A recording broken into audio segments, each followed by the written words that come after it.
what are companies doing to adopt a production, maintenance, and disassembly-driven strategy?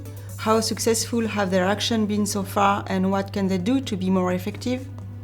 So companies are working intensively on circular aviation to optimize the performance of the product while ensuring that the waste and material can be cost-effective and reduced in terms of reused and recycling achievements.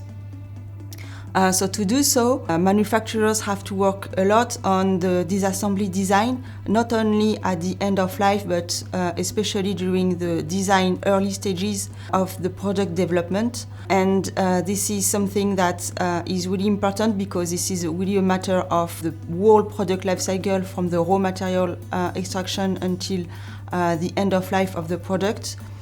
So that's why there are some associations that are working already on this topic with manufacturers and airlines in order to find the best strategy and also to find the new standards that has to be put in place from now and for the next years to optimize this dismantling and recycling strategy for aviation.